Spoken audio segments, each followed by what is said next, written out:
Sir ఇప్పటి వరకు overall media ఎదుర్కొన్నటువంటి క్రిటిసిజం ఒక ఎత్తు, జెన్జీ ఉద్యమంలో గోడి మీడియా లేకపోతే మోడీ అనుకూల మీడియా అనుకుంటూ ఎదుర్కొన్నటువంటి ఆరోపణలు ఒక ఎత్తు.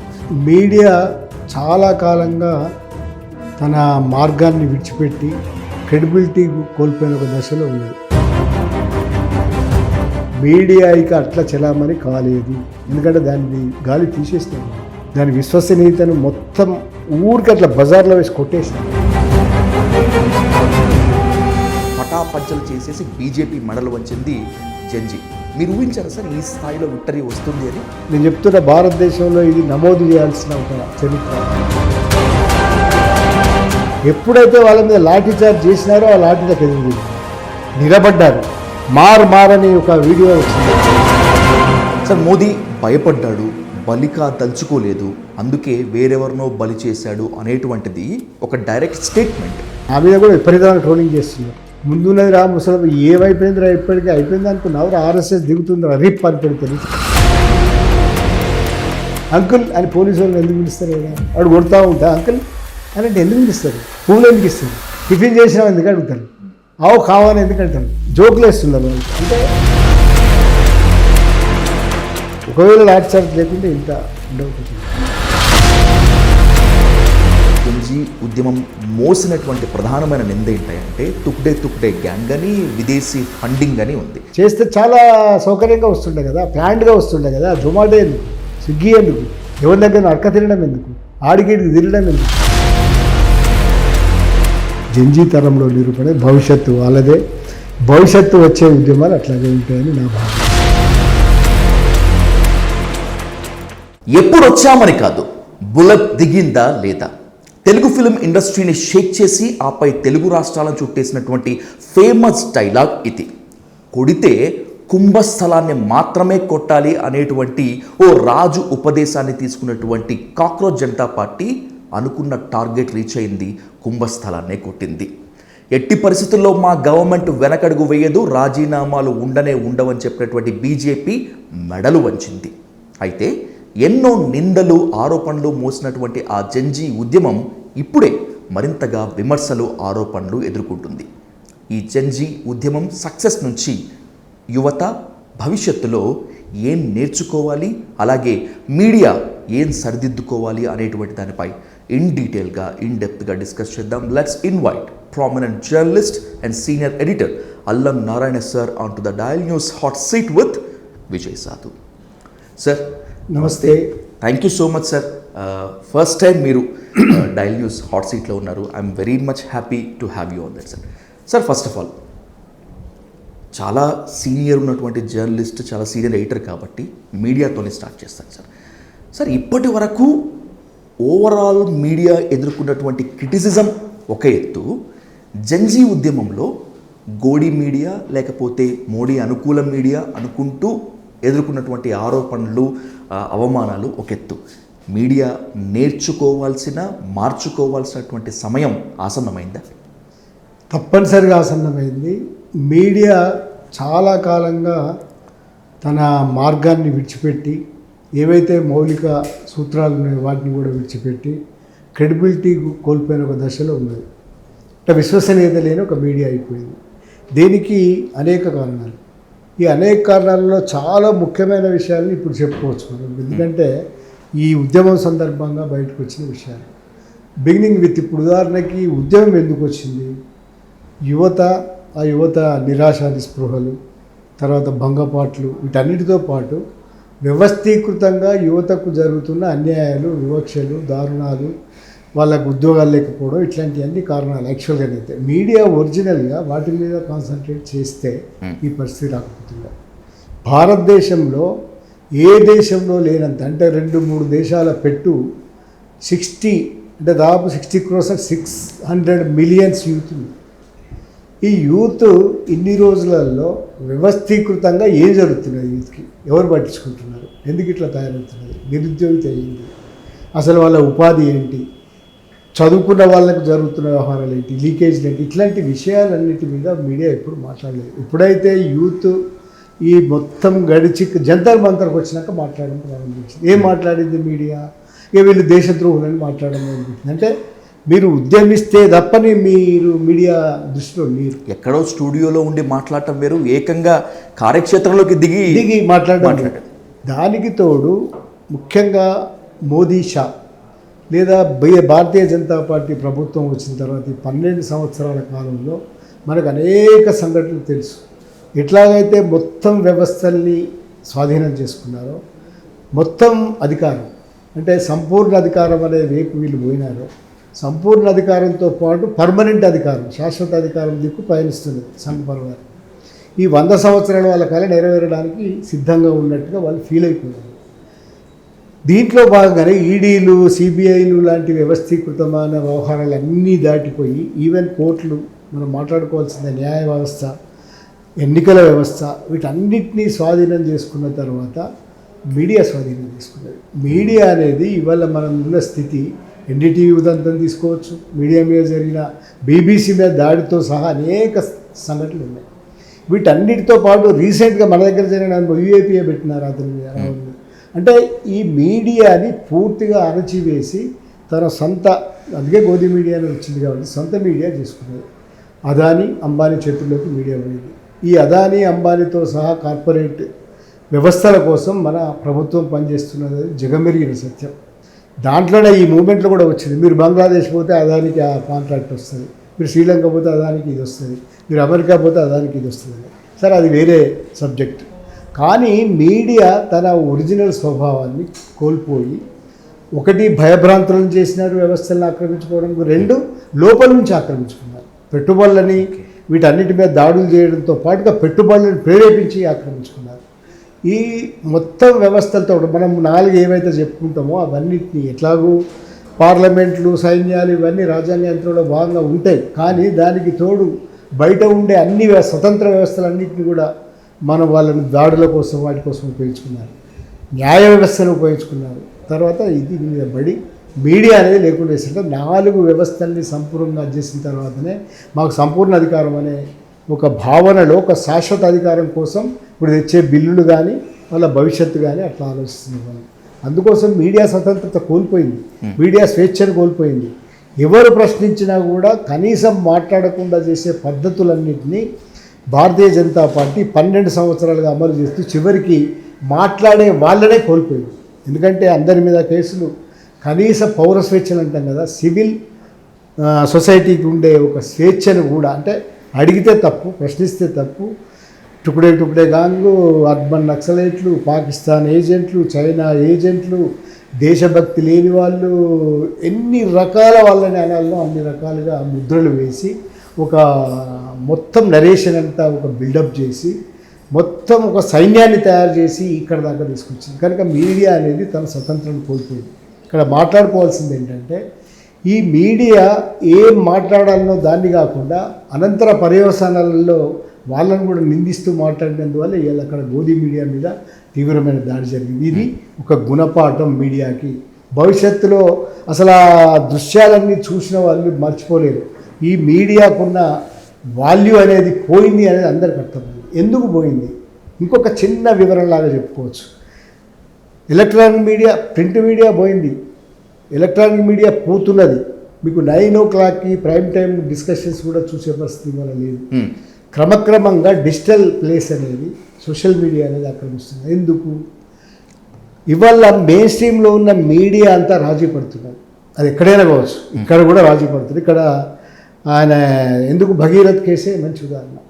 భగీరథ్ కేసులో మెయిన్ స్ట్రీమ్ మీడియా ఉల్టా వాదన, అంటే బాధితుల కోసం నిలబడాల్సిన మీడియా ఏం చేసింది? హనీ ట్రాప్ అని చెప్పి బాధితురాల మీద నిందలేసే ప్రయత్నం చేసింది. ఫస్ట్ వార్త వాళ్ళది. ఎగ్జాక్ట్లీ. ఆ తర్వాత సోషల్ మీడియా వల్ల కేసు అయింది, మిగతా విషయాలైంది. దీన్ని కొంచెం ఎక్స్టెండ్ చేస్తే జెన్జీ ఉద్యమం కూడా మీడియా ఇట్లాంటి రోల్ ప్లే చేసింది. కాబట్టి మీడియాని ఎక్స్పోజ్ చేసింది జెన్జీ ఉద్యమం, నగ్నంగా బయటపెట్టింది. ఇది మీడియా అంటే. నగ్నంగా బయటపెట్టిన తర్వాత వాళ్ళ మీద ఉన్న అసహ్యాన్ని అంతా బయటపెట్టిన తర్వాత అక్కడి విజయానికి మూల కారణం మళ్ళీ social media. Social media means digital media. చిన్న చిన్న మైకులు పెట్టుకొని, మనం ఎట్లాగైతే మాట్లాడుతామో బజార్లలో మాట్లాడినట్టుగా చిన్న చిన్న మైకులు పెట్టుకొని వాళ్ళు అద్భుతాలు సాధించగలిగారు. బయటి ప్రపంచానికి మీడియా అంటే ఏందో చూపించగలిగారు. ఈ మీడియా మాకు అవసరం లేదు అని వెళ్ళగొట్టినారు, దాదాపుగా కొట్టినారు వాళ్ళు. ఈ మీడియా అంటే అది సోషల్ మీడియా అనేది డిజిటల్ మీడియా ప్రపంచం వచ్చేసింది. అంటే ఈ రెండు మీడియాలో వచ్చిన పరిణామాల తర్వాత వచ్చిన ఆధునికానంతర పరిణామాలలో వచ్చిన మీడియా అయ్యేలా ప్రివేల్ అవుతున్నది. మీడియా నేర్చుకోవాల్సింది అదే. ఇక ముందు తాబేదారులుగానో లేకపోతే వాళ్ళకు లొంగిపోయినట్టుగానో ఉంటే చలామణి కాలేరు. వాళ్ళ విశ్వసనీయత ఇప్పటికే దెబ్బతిన్నది. అది చలామణి మనుగడ అనేది కూడా పోయే అవకాశం ఉన్నది. అది గుణపాఠంగా నేర్చుకుంటే తప్ప మీడియా తన ప్రభావాన్ని మళ్ళీ తెచ్చుకోలేదు. సార్, కాక్రోచ్ జనతా పార్టీ ప్రారంభించినటువంటి ఈ ఆందోళన క్రమక్రమంగా జెన్జీ హ్యాండ్ ఓవర్ చేసుకుంది. సార్, ఈ ఉద్యమంపై చాలా సంతోషపడ్డ వ్యక్తుల్లో నేను ఒకడిని. కానీ ఖచ్చితంగా సక్సెస్ అవుతుంది అని మాత్రం అనుకోలేదు. అది వాళ్ళ డెడికేషన్ మీద కాదు, కేంద్రం యొక్క బలం పైన నాకు ఉన్నటువంటి నమ్మకం. బట్ ఈ అంచనాలని, ఈ అనుమానాలని మొత్తాన్ని పటాపంచలు చేసేసి బీజేపీ మెడలు వంచింది జెన్జీ. మీరు ఊహించారా సార్ ఈ స్థాయిలో విక్టరీ వస్తుంది అని? నిజంగా నేను కూడా ఊహించలేదు. అశావహంగా ఉంటాం కానీ ఈ ఉద్యమం గొప్పతనం అది. ఉద్యమము ఏ స్థితిలో ఉన్నది భారతదేశం? 12 ఏళ్ళు మోడీ ప్రభుత్వం, ఇక వీళ్ళు మాట్లాడలేరు. చివరికి కమ్యూనిస్ట్ లాంటి వాళ్ళు కూడా ఇక వీళ్ళు ఏం మాట్లాడారు అంటే మతము కులము ఆధారితం తప్ప ప్రజల్ని సమీకరించలేము. వాళ్ళు ఆల్రెడీ దీన్ని ఎస్టాబ్లిష్ చేసేసినారు. బయట మనం మాట్లాడితే మనమే వేరు వాళ్ళం అయిపోతున్నాం, జనానికి దూరం అవుతున్నాం అనే స్థితి కూడా వచ్చేసినారు. కానీ ఒక మూమెంట్ దట్ టు బి, నేను చెప్తున్న భారతదేశంలో ఇది నమోదు చేయాల్సిన ఒక చరిత్ర. ఎందుకంటే ఒక దళిత్ యువజనుడు వచ్చి ఈ ప్రపంచాన్ని జయించాడు. ఫస్ట్ టైం ఇన్ ఇండియా ఒక దళిత్ యువజనుడు ప్రారంభించిన ఉద్యమం వెంట ప్రపంచం నడిచింది. First time in India. ఇది ఒక సూచన అయితే, రెండవది ఏంటంటే ముందు నుంచి మనకి ప్రాసంగికత లేదా రెలవెన్స్ అని అంటాం కదా, ఇది గాంధీ అంబేద్కర్ ఇద్దరు ప్రివేల్ అయినారు ఈ మూమెంట్లో. గాంధీ ఏంటి, హింస లేని ఒక బలం, అహింస, దాన్ని పాటించినారు. ఆ ఉద్యమం రావడమే దేంతో వచ్చినారు, వాళ్ళ పిలుపేంటి, ఒక జాతీయ జెండా తెచ్చుకోండి, పార్టీల జెండాలు వద్దు, జాతీయ జెండాతో పాటుగా ఒక రాజ్యాంగాన్ని తెచ్చుకోండి అని పెట్టినారు. ఇట్ మీన్స్ అంటే మీరు మమ్మల్ని మా నైతిక ధృతి అది, మేము హింసకు రావడం లేదు, మేము నిరసన తెలపడానికి వస్తున్నాం, అది మా హక్కు. కానీ ఆ హక్కు రాజ్యాంగం చూపిస్తున్నాం. వీటి ద్వారా మీరు హింస చేస్తే నష్టపోయేది మీరే అనే ఒక సందేశాన్ని ఇచ్చి వచ్చింది ఉద్యమం. First time in Indian history వచ్చినారు కదా. వచ్చినాక జరిగిన పరిణామాలు చూడండి, చాలాసార్లు ఇవి హింసాత్మకంగా పరిణమించినాయి. ఇప్పుడు బంగ్లాదేశ్ లేటెస్ట్ ఉదాహరణ మనకి. జంజీ ఉద్యమం వచ్చిన తర్వాత 1000 మంది చనిపోయినారు అక్కడ. ఇక్కడ ఒక హిందూ విద్వేషం ఇట్లాంటివి చాలా ఉండినాయి అక్కడ. భారతీయులకు వ్యతిరేకమైన విద్వేషము, తర్వాత నాయకత్వం మీద విద్వేషం చాలా పనిచేసినాయి అక్కడ. ఇక్కడ సంయమనంతో పనిచేసినారు. ఎవరేమి రాళ్ళు బయట నుంచి తెచ్చుకొట్టినారు తప్ప వీళ్ళు ఆవేశపడ్డా కూడా వెనక్కి లాగినారు. అది కొంత మనం తెలంగాణ ఉద్యమం సందర్భాన్ని కూడా గుర్తు చేసుకోవచ్చు. హింస అనేదాన్ని లేకుండా నడిపిద్దాం మనం. అంతకుముందు ఆంధ్ర గోబ్యాక్ హింసతో కూడిన ఉద్యమం 69, కానీ కనీసమైన హింస. అదే సమయంలో వీళ్ళు కూడా జంతర్ మంతర్లో ఒక్క ఇన్సిడెంట్ లేదు, అట్లాంటి ప్రతిఘటన లేదా, అట్లాంటి సమరశీలత లేదా, అట్లాంటి కొట్లాడలేదు లేదా అంటే కొట్లాడినారు. ఎట్లా కొట్లాడినారు? ఎప్పుడైతే వాళ్ళ మీద లాఠీ చార్జ్ చేసినారో ఆ లాఠీలకు ఎదురు తిరిగినారు, నిలబడ్డారు. మార్ అని ఒక వీడియో వచ్చింది, అది ఇప్పుడు ప్రపంచవ్యాప్తమైన. ఎగ్జాక్ట్లీ. అట్లాగే అమ్మాయి, ఆ యువకుడు తెగువ గురించి ఎంత చెప్పుకున్నా ఎంత ముచ్చటే. తర్వాత అమ్మాయిలు కొడుతుంటే అమ్మాయిలు అయితే కొట్టారంటే ఇట్లా అడ్డం పడ్డారు. అంటే ఇవన్నీ చాలా కొత్త సింబల్స్, మూమెంట్స్ అన్నీ మనం పాత మూమెంట్ చూసుకుంటూ వస్తున్నాం. లాఠీ చార్జ్ అయితే ఉరుకుతాం, కొట్లాడతాం, ఇవన్నీ చేస్తాం. కానీ న్యూ థింగ్స్ ఇవన్నీ, న్యూ సింబల్స్ ఇవన్నీ. అంటే వాళ్ళు అమ్మాయి ఇట్లా అడ్డం పడుతున్నది. తర్వాత లాఠీ చార్జ్ జరిగినప్పుడు అంటే ఎంత ఆశ్చర్యంగా ఉన్నదంటే, లాఠీ చార్జ్ ఉంటే చెప్పు అంకుల్, నేను ఇంకా అది ప్రోటీన్ పౌడర్ తాగి రాలేదని చెప్తున్నది ఒక అమ్మాయి. అంటే ఇవన్నీ మొత్తం జంజీ ఉద్యమమే అన్ని దేశాల అనుభవం. ర్యాపర్స్, పాటలు, ఉత్సవాలు, కార్టూన్లు, మీమ్స్, హెకిల్ చేయడము, ఇట్లాంటివన్నీ కూడా ప్రివేల్ అయ్యే ఉద్యమం. ఈ ఉద్యమం ఇట్ సెల్ఫ్ న్యాయ వ్యవస్థను హెకిల్ చేస్తూ వచ్చిన ఉద్యమం. ఒక న్యాయ వ్యవస్థలో ప్రధాన న్యాయమూర్తి బొద్దింకలని కామెంట్ చేసినందుకు వచ్చిన ఒక కాక్రోచ్ పార్టీ. ఆ ఉద్యమము ఇవాళ న్యాయ వ్యవస్థను నిలదీసి జెండా మీదకి ఎక్కించి నిలబెట్టింది. కానీ చీఫ్ జస్టిస్ ఆఫ్ ఇండియా ఇప్పటికే 2 సార్లు కన్ఫర్మ్ చేశారు సార్. అంటే నకిలీ లా డిగ్రీలు ఉండి అడ్వకేట్లుగా చలామణి అవుతున్నటువంటి వాళ్ళని మాత్రమే నేను బొద్దింకాలన్నాను, కానీ నిరుద్యోగులను యువకులను కాదు అని. ఈ విషయంలో మనమంతా తప్పుగా అర్థం చేసుకుంటున్నామా? అంటే 2 టైమ్స్ వివరణ ఇచ్చినా కూడా మళ్ళీ మనం అదే మాట్లాడుతున్నామంటే న్యాయ వ్యవస్థ ఓవర్ టోన్స్ అంటాం కదా సార్. భారతదేశంలో దురదృష్టవశాత్తు న్యాయ వ్యవస్థ ఓవర్ టోన్స్ అనేవి స్పష్టంగా కనబడుతుంది. ఇది సరే, పోనీ ఆ విచారణ అన్నప్పుడు ఏం మాట్లాడినారు? భారతదేశ అత్యున్నత న్యాయమూర్తి మాకు ఆ వీడియోలు చూడడానికి తీర్పు లేదండి. అక్కడ ఉన్న టెన్షన్ ఏంది, వాతావరణం పిల్లల్ని కొట్టినారు అంటే న్యాయ వ్యవస్థకు మున్పటి వ్యవస్థలు కానే కావు అనేది అర్థమవుతుంది sir. You raised a valid point sir. ఇప్పుడు దేశం మొత్తం అంతా కూడా కదిలిపోయింది ఆ యువకులపైన, యువకులపైన లాఠీ చార్జ్ జరిగితే. ఈ వీడియోస్ చూడండి అని చెప్పి చీఫ్ జస్టిస్కి అడిగితే మాకు టైం లేదు, టైం వేస్ట్ చేయకండి అని చెప్పి చీఫ్ జస్టిసే అన్నారంటే ఎంతో కొంత ఉన్నటువంటి న్యాయ వ్యవస్థపై నమ్మకం కూడా సడలిపోయింది అనుకోవచ్చా? 2 విషయాలు రుజువైనాయి ఈ ఉద్యమంతో. న్యాయ వ్యవస్థ మీద నమ్మకం సడలమైతే ఒకటైతే, పత్రిక అదే మన మీడియా రంగం మీద నమ్మకం పోయి వాళ్ళని కొట్టేదాకా రావడం అనేది 2వ పరిణామం. ఈ 2 కూడా కొట్టొచ్చినట్టు పరిణామం. అందువల్ల న్యాయ వ్యవస్థ మీద నమ్మకం సడలిపోయింది. ఏం కొత్త విషయం కాదు నిజానికి. వస్తున్న తీర్పులు కావచ్చు, చేస్తున్న పనులు కావచ్చు. న్యాయ వ్యవస్థ ఎంత ఇండిపెండెంట్ వ్యవస్థ అంటే న్యాయమూర్తులుగా పనిచేసిన వాళ్ళు ఆ తర్వాత నియామకాలలో పోరు. ఎగ్జాక్ట్ తెల్లారి నియామకాలు అవుతున్నాయి కదా, మనం చూస్తూ ఉన్నాం కదా. ఒక సుప్రీంకోర్టు న్యాయమూర్తికి తెల్లారి నియామకం గవర్నమెంట్లో అవుతున్నదంటే అర్థం ఏమిటి? మనం ఎట్లా అర్థం చేసుకోవాలి? వాళ్ళు ఇస్తున్న తీర్పులు ఏమిటి? చాలా సందర్భాల్లో ఈ ఓవర్ టోన్స్ కనబడుతున్నాయి. ఈ ఓవర్ టోన్స్ మీద చెలరేగడము, హెకిల్ చేయడం అనేది ఫస్ట్ పాయింట్ మనం అర్థం చేసుకోవాల్సింది. ఆయన అన్నడా లేదా వివరణిస్తున్నాడు అనేది వేరే విషయం. అది మరి అనకపోతే ఈ పాయింట్ ఎందుకు? సరే, ఆయన 2 సార్లు వివరించినాడు కావచ్చు, అట్లే అది ఉండవచ్చు కాక, కానీ ఆ టోన్ కూడా ఏమిటని కదా, న్యాయ వ్యవస్థ మాట్లాడిన టోన్ కాదు కదా, అది కాక్రోచెస్ అనడం ఏంది కదా. వాళ్ళైనా సరే, వాళ్ళు ఎవరు లాయర్లను ఉద్దేశించి అన్నా అని చెప్తున్నాడు ఆయన, చదువు సంధ్య లేని వాళ్ళ గురించి అని. అట్లాంటిదైనా కూడా నువ్వు అనకూడదు కదా, న్యాయమూర్తివి కదా. న్యాయమూర్తి అనేవాడు చాలా జాగ్రత్తగా ఉండాలి, బయట జరిగే వ్యవహారాన్ని గమనిస్తూ ఉండాలి, మాట్లాడేదంతా కూడా చట్టపరంగా మాట్లాడేది తప్ప మీరు ఓవర్ టోన్స్లో మాట్లాడడానికి ఉండే అవకాశం లేదు. దట్టు బి ప్రధాన న్యాయమూర్తికి ఉండే అవకాశమే లేదు. ఈ ఓవర్ టోన్స్ వల్ల వచ్చింది అంటే ఎకీల్ చేస్తుంది న్యాయ వ్యవస్థ. ఇప్పుడు ఏమంటున్నారు అందరూ చివరికి దాన్ని ఇప్పుడు మొత్తం ఉద్యమాన్ని గమనిస్తే మీడియా, న్యాయ వ్యవస్థ, మోడీ ముగ్గురికి జరిగినంత నష్టం ఎవరికి జరగలేదు. ఉన్న విషయం అది. ఈ ఉద్యమం చేసింది ఏంటి? దీని పర్యవసానాలు ఏంటంటే ఈ పర్యవసానాలు మనకు ముందుగా కనబడతాయి కనుక మనం ఆయన అన్నడా లేదా అనే విషయం కాదు, కానీ దాన్ని హెకిల్ చేస్తూ వచ్చిన ఒక ఉద్యమంగా మనం చూడవచ్చు. సార్, ఇప్పుడు అత్యంత కీలకమైనటువంటి ప్రశ్న ఏంటంటే, రాజ్నాథ్ సింగ్ కొన్నేళ్ల క్రితం ఒక ప్రెస్ మీట్లో ఒక మాట అంటారు, రాజీనామాలు చేయటానికి, అవినీతి జరగటానికి ఇది యూపీఏ గవర్నమెంట్ కాదు అని. కట్ చేస్తే ధర్మేంద్ర ప్రధాన్ రాజీనామా చేశారు. మోడీ తల వంచాడా లేకపోతే జంజీ తల వంచేలా చేసిందా? ఇక్కడ 2 మాట్లాడుకోవాలి మనం. నిజానికి వాళ్ళు యూపీఏ ప్రభుత్వం అనేది, ఇప్పుడున్న ప్రభుత్వం అనేది యూపీఏ అంటున్నాం, మోడీ ప్రభుత్వం అనేది 12 సంవత్సరాలుగా డెవలప్మెంట్స్ని చూడాలి.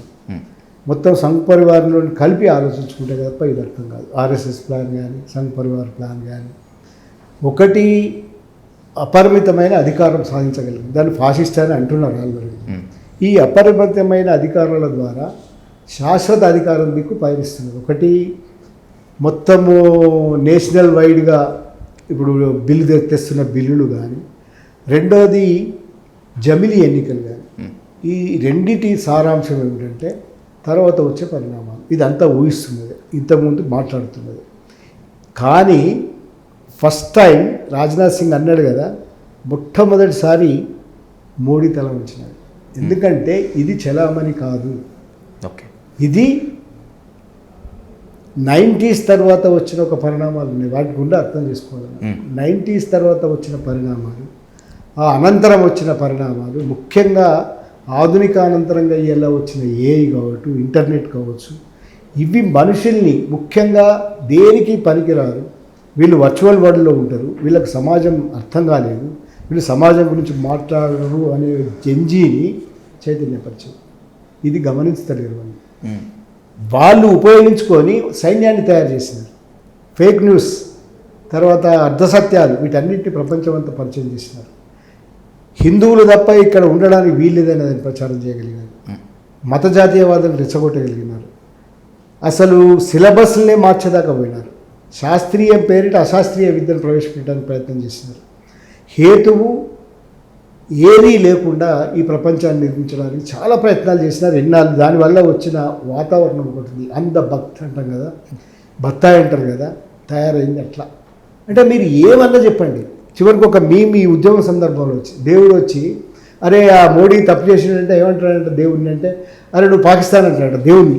ఇట్ సెల్స్ అంత దూరం తీసుకొచ్చినారు పరిస్థితి. ఇదంతా తమని కాపాడుతుంది, తనకి ఈ అపరిమితమైన అధికారాన్ని అనుభవించడంతో శాశ్వత అధికారం సిద్ధిస్తుంది అని అనుకున్నారు. Why because world wide phenomena ఇది. పుతిన్ని తీసుకున్నా కూడా, జిన్పింగ్ని తీసుకున్నా, వాళ్ళు శాశ్వత అధికారాలు పొంది ఉన్నారు. వాళ్ళు పర్మనెంట్ అధ్యక్షులు, తెలుసుగా మీకు. అవును సార్, ఎగ్జాక్ట్లీ సార్. అట్లనే ఇక్కడ నిర్మిద్దామని ఒక ప్లాన్లో ఉన్నది సంఘ్ పరివార్. కానీ అతిపెద్ద దెబ్బ జంజీ నుంచి వచ్చింది. ఎందుకు ఈ వైరుధ్యము? వీళ్ళు ఏ ప్రపంచాన్ని, ఏ మూఢత్వ ప్రపంచాన్ని, అంధత్వ ప్రపంచాన్ని నిర్మించదలుచుకున్నారు?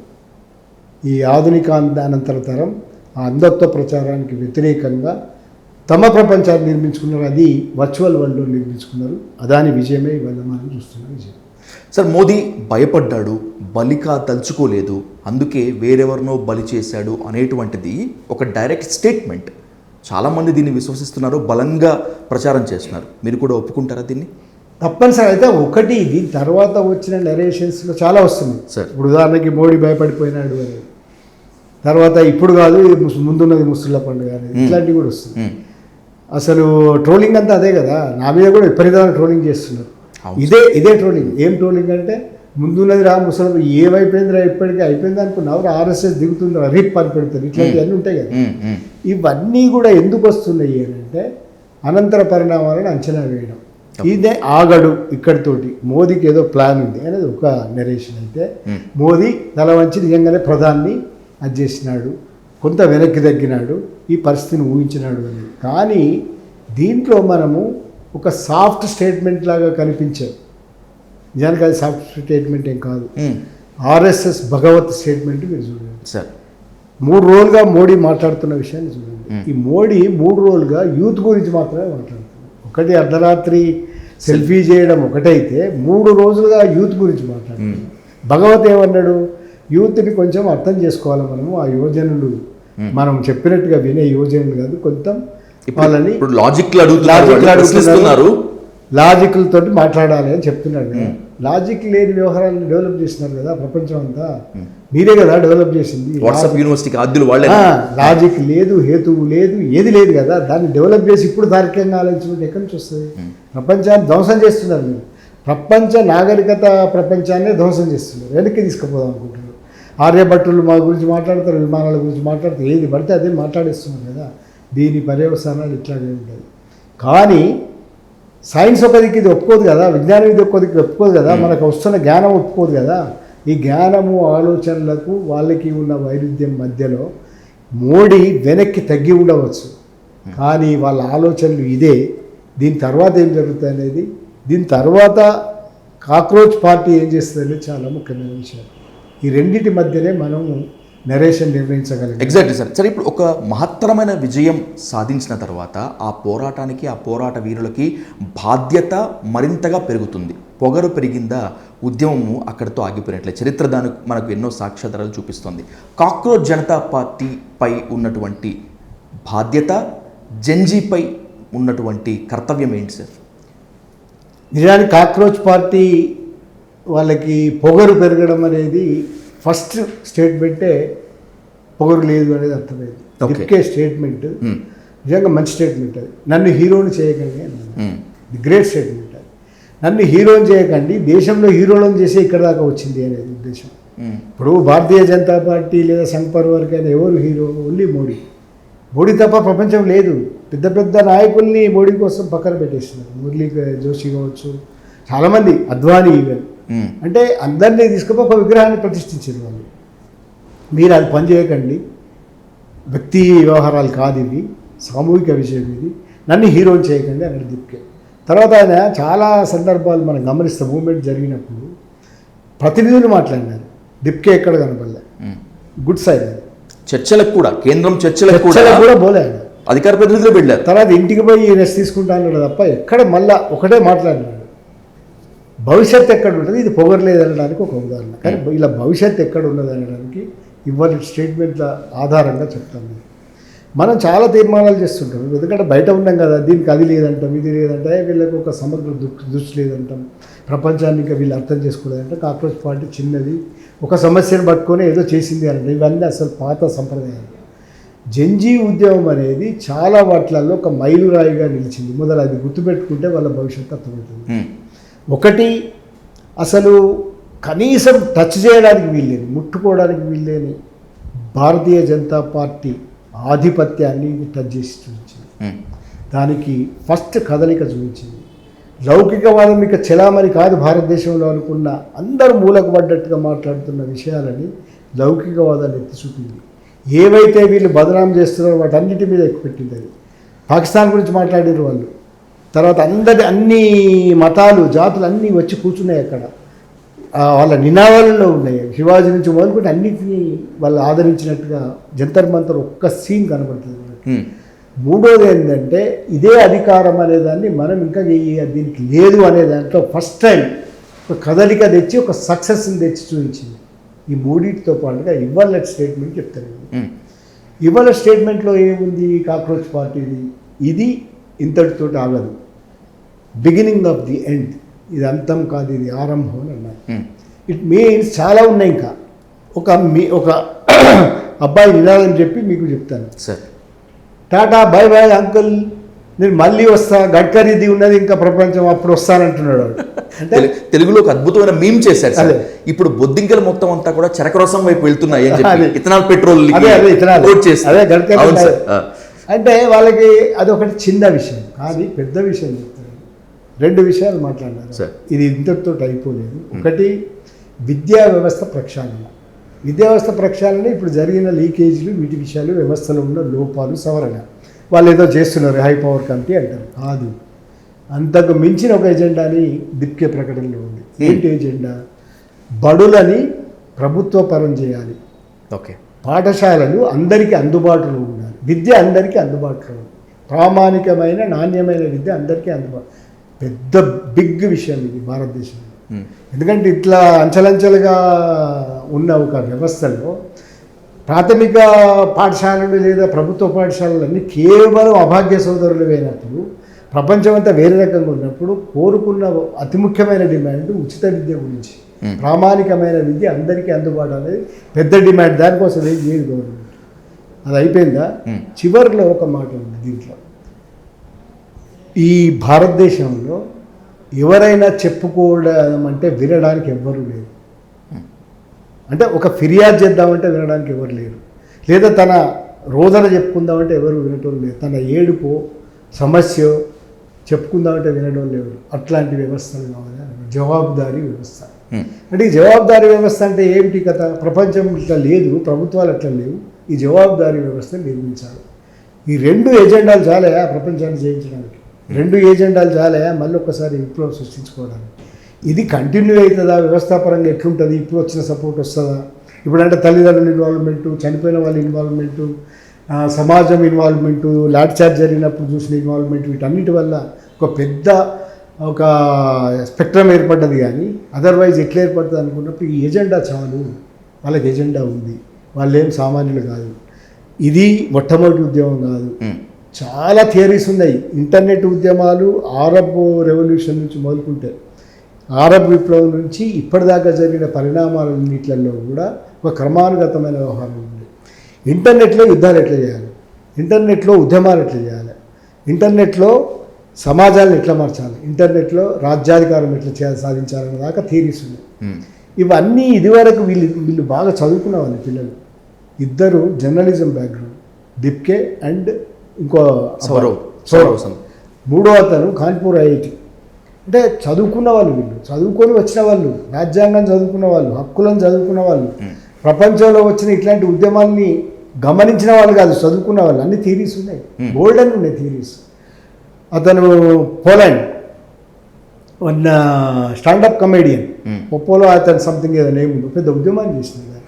లాఫింగ్ మూమెంట్ అని అంటారు, దాన్ని లాఫ్టింగ్ మూమెంట్ అంటారు. అంటే నవ్వుతూ అంటే ఎకిల్ చేస్తూ హేళన చేస్తూ ఉద్యమం. జెన్జీలో అవి కనబడలేదు. అంత హేళన ఉద్యమం ఎక్కడ లేదు, అంత ఉత్సవంలాగా జరిగిన ఉద్యమం ఎప్పుడు లేదు. వాళ్ళు నీళ్లు కొడుతుంటే డాన్సులు చేస్తే ఏం చేయాలి?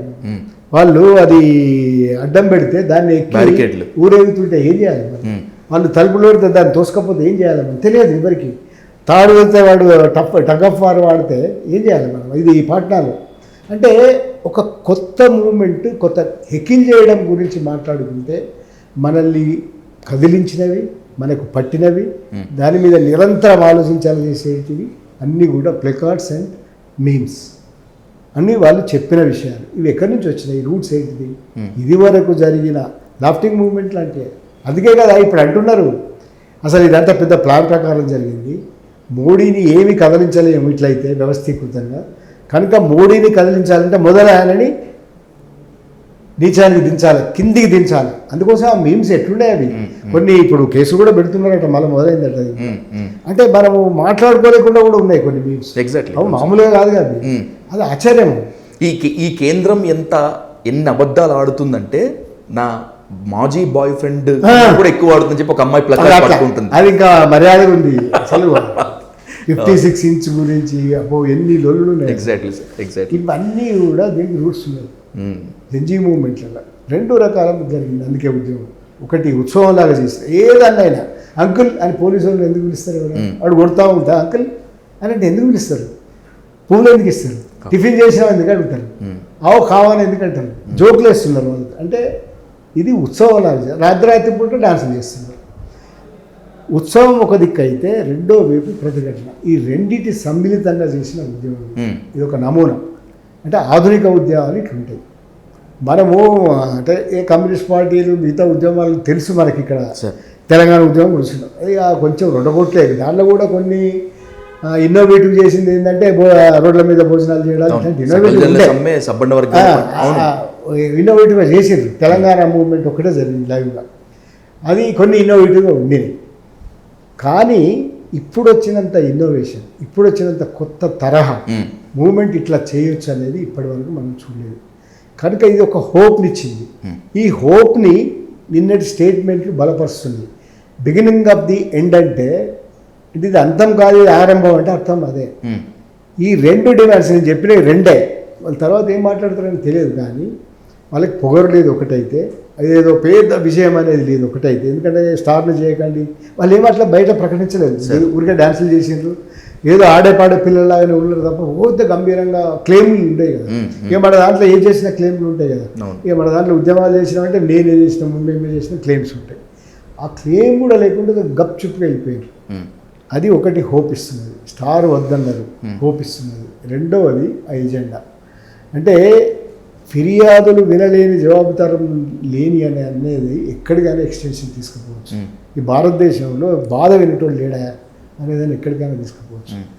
ప్రభుత్వ విద్య, ఉచిత విద్య, ఉచిత వైద్యము, నాణ్యమైన విద్య, నాణ్యమైన అందరికీ, వైద్యం కూడా అందరికీ అనే నినాదం భారతదేశంలో కనుక చేస్తే కుప్పకూలిపోతుంది. ఈ 2 ఆశావాహంగా కనబడుతున్నాయి నాకు. నిజమే, మనం ఆలోచిస్తాం మనకు ఒకసారి అన్ని విప్లవాలు కావాలి, మనకి బ్యాగేజ్ ఉంది. సంపూర్ణ విప్లవాలు, నూతన ప్రజాస్వామ్య విప్లవాలు బ్యాగేజ్ ఉంటుంది మనకి. ఈ కమ్యూనిస్టులకు కూడా బ్యాగేజ్ ఉంటుంది. విప్లవాలు అంటే ఏమో అంటే ఏదో మారిపోవాలంటే ఒకటేసారి. మనం ఏం చేయాలి? మనం చేసింది విఫలమైంది. ఒక రకంగా అన్నీ విఫలమై కూర్చున్నారు. ఈవెన్ కమ్యూనిస్ట్ పార్టీల మీటింగ్లు చూస్తేనే అర్థమవుతుంది మనకి. ముసలోళ్ళు తప్ప ఒక్క యంగ్ జెన్జీ తరమే ఉంటుంది అక్కడ. జెన్జీ ఉద్యమాలు ఇట్లా ఉంటాయి అనేదానికి నమూనాలు ఉన్నాయి. రీసెంట్గా జరిగిన ఉద్యమాలు తీసుకుంటే బంగ్లాదేశ్, కెన్యా, బల్గేరియా ఇట్లాంటి దేశాలలో కూడా జరిగింది.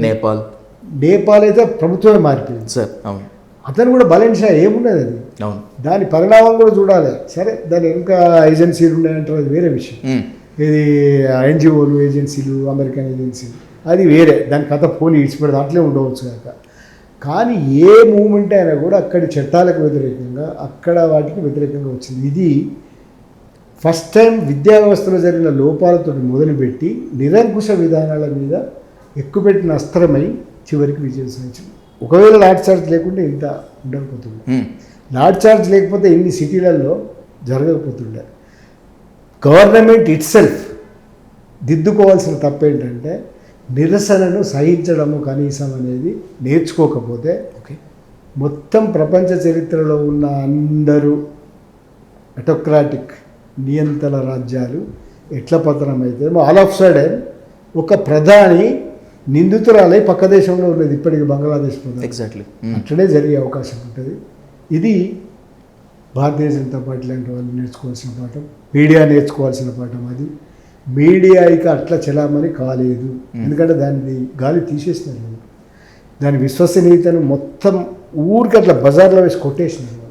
ఎందుకంటే మనకు సే లేకపోవడానికి కారణాలు ఏంటంటే మనం ఊరికే నమస్తే బెటర్ అంటే క్రాల్ చేసి మోకాళ్ళ మీద వంగి నిలబడి పాకుతున్నాం.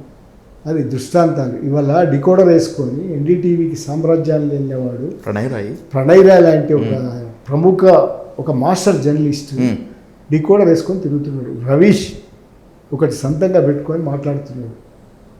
ఏది స్వేచ్ఛ?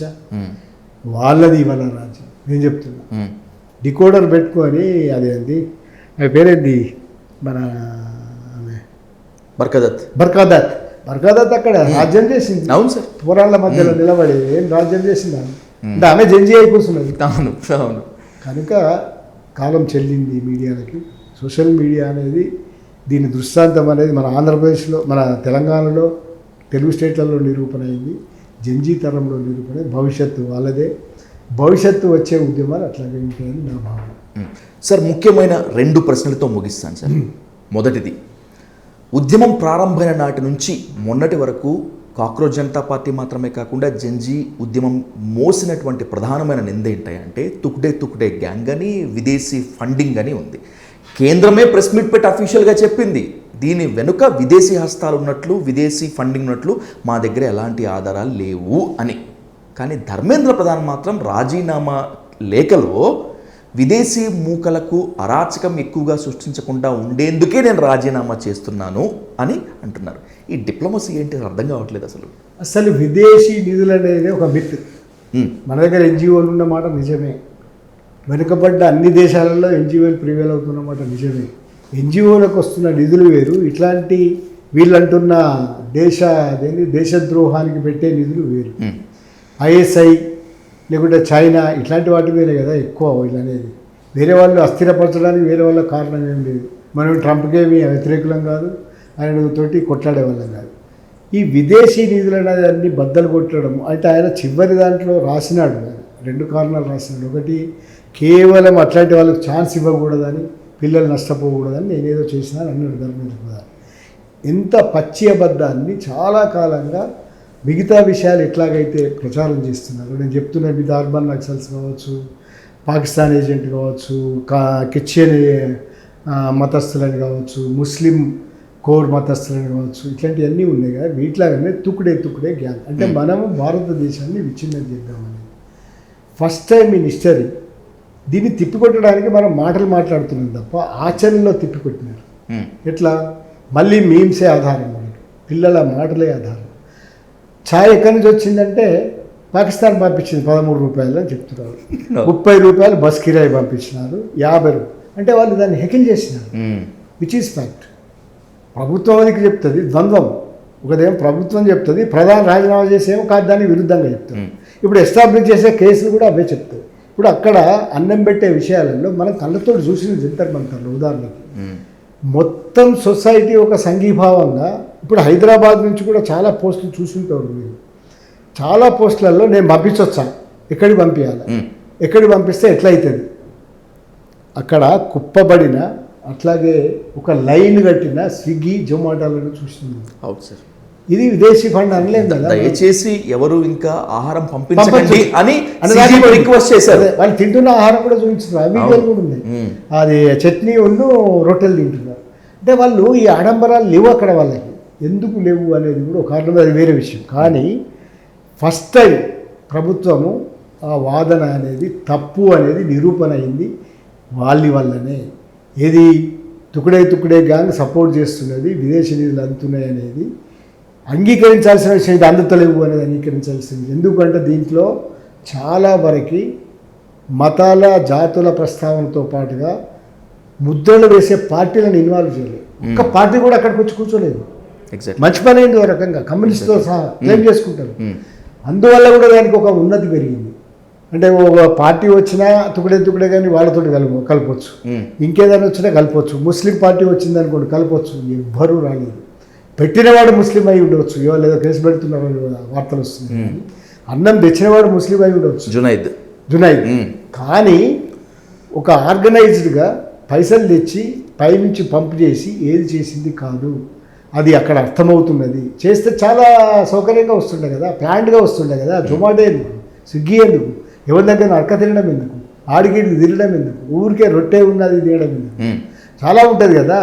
అంటే రైతాంగ ఉద్యమం అప్పుడు అనుభవం ఉంది. రైతాంగ ఉద్యమం అప్పుడు రైతులే మొత్తంగా స్వయం పోషకంగా ట్రాక్టర్లో తెచ్చుకొని వంట పదార్థాలు తెచ్చుకొని కిచెన్లు పెట్టుకున్నారు, పెద్ద పెద్ద కిచెన్లు ఆ సరిహద్దులలో. పోయిన వాళ్ళు ఆశ్చర్యపోయినారు. అది సెల్ఫ్ సఫిషియెంట్ చాలా కాలం నడుతున్న ఉద్యమం కాబట్టి వాళ్ళు అట్లా చేసినారు. వీళ్ళకి ఆ సోర్స్ లేదు కాబట్టి ప్రజలు సపోర్ట్ చేసినారు, ఆహారం పంపించినారు. ఎందుకంటే ఇవాళ ఆధునిక సాధనాన్ని ఉపయోగించి ఇది ఉంది కాబట్టి జొమాటో, స్విగ్గీ మీరు ఎక్కడికైనా ఆర్డర్ పెట్టచ్చు. పోయి జంతర్ మంతర్ అవసరమైన వాళ్ళకి ఇవ్వండి, ఇచ్చినారు. మీరు ఎట్లా దాన్ని చేస్తారు? ఫస్ట్ టైం ఓడిపోయింది ఆ వాదన. తుకుడే గ్యాంగ్ అనే దాన్ని ఓడించింది నా అభిప్రాయంలో. So the last and most important, ఇప్పుడు అంటే ఏ ఇన్స్టాలో అయితే, ఏ సోషల్ మీడియా అయితే కాక్రోచ్ జనతా పార్టీ ఉద్యమం ప్రారంభమై ఇంత ఘన విజయం సాధించిందో, దీని తర్వాత ఇప్పుడు ఇంకొక ఉద్యమం స్టార్ట్ అవ్వబోతోందట. అదే remove reservations, anti reservations. Cockroach Janata పార్టీని హెడ్ చేసినటువంటి, నడిపినటువంటి అభిజిత్ దీప్కే దళితుడు కాబట్టే ఇప్పుడు ఈ యాంటీ రిజర్వేషన్ ఉద్యమం స్టార్ట్ అయిందని చెప్పి అనుకోవాలా? లేకపోతే వాళ్ళు ఉద్యమం చేసినప్పుడు వాళ్ళు సక్సెస్ చేశారు కదా, మా డిమాండ్ ఇదే, దీన్ని ఎందుకు తీసేయరు అని ఇప్పుడు ఇంకో కొత్త ఉద్యమం అనుకోవాలా? నిజానికి వాళ్ళు ఇట్లాంటివి ఆలోచించే అవకాశం చాలా ఉంది. యాంటీ రిజర్వేషన్ ఉద్యమం అది యాంటీ రిజర్వేషన్ ఉద్యమమే కాదు. మీరు ట్రోల్స్లో చూస్తే చాలా గమ్మత్ పాయింట్ ఉంది. యాంటీ రిజర్వేషన్ ఉద్యమం ఏమైందంటారు, ఇగో ఇక్కడ పంజాబ్లో ఆప్ ఉన్నప్పుడు లీకేజ్ అయిందంటారు, దానికి ఏబితో ఇట్లాంటివి ఉంటాయి కదా. అంటే కొత్త ఏజెండాలు సృష్టించడానికి ప్రయత్నం చేస్తారు. నిజానికి యాంటీ రిజర్వేషన్ అనే కోరికే అవసరం లేదు. భారతదేశంలో రిజర్వేషన్కి అతి విరుద్ధమైన, రిజర్వేషన్ మౌలిక సూత్రాలకు విరుద్ధమైన పని ఆల్రెడీ జరిగిపోయింది. తెలుసు మీకు, ESW ఎకనామికల్లీ బ్యాక్వర్డ్ రిజర్వేషన్స్ అని తెచ్చినారు 10%. అంటే మనం ఆల్రెడీ ప్రాక్టికల్గా ఎట్లా అవుతుందో చూస్తున్నాం. బట్ అమలు వీళ్ళు యాంటీ రిజర్వేషన్ బిల్లు కోరుకోకపోయింది, అది ఉద్యమం ఎట్లా పనిచేస్తుంది. రెండో విషయం భారతదేశంలో గుర్తుపెట్టుకోవాలి. అందుకే నేను మొట్టమొదటి ఒక కామెంట్ చేశాను. First time in Indian history, Ambedkar ఇట్లాంటి వాళ్ళు చాలామంది ఉన్నారు, కానీ ఒక మూమెంట్, కాన్సీరాము ఇట్లా చెప్పుకోవచ్చు, మూమెంట్స్ని చాలా పెద్ద పెద్ద మూమెంట్స్ని నడిపించిన వాళ్ళు. కానీ ఈ యుగంలో మనం ఒక దిక్కు ఇవన్నీ కాదంటున్న యుగంలో ఒక దళిత్ విద్యార్థి, ఒక దళిత్ యువకుడు ఆధ్వర్యంలో నడిచిన ఉద్యమం వెంట మొత్తం నడిచింది. ఇది బాగా గమనించాలి మీరు. ఎందుకంటే పోలరైజేషన్ జరిగింది. ఆ ఉద్యమంలో ఉన్న వాళ్ళని చూడండి. ఇలిట్ ఉద్యమాలు ఉంటాయి, కులీన ఉద్యమాలు ఉంటాయి. ఈ ఇలిట్ ఉద్యమాలకు భిన్నంగా ఉన్నది. మనుషులను వేషభాషలు చూసినా కూడా మనకు అర్థమవుతున్నది. చాలా సాధారణమైన వాళ్ళుగా ఉన్నారు, అమ్మాయిలైనా అబ్బాయిలైనా. పాష్గా లేరు. ఇప్పుడు JNUలో ఉద్యమం జరిగినప్పుడు కూడా పాష్గా కనబడుతుంది, వ్యవహారం వేరే రకంగా ఉంటుంది. పాష్గా లేరు.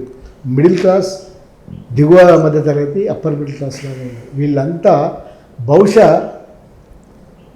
పుణేలో కొన్ని నినాదాలు, బాంబే, పూణే, తర్వాత పాట్నా, ఈ మూడింటి ప్రతిఫలనాలను బాగా పరిశీలించినప్పుడు దీంట్లో బహుజన వర్గాల ఎక్కువ పార్టిసిపేషన్ ఉందని అర్థమవుతుంది.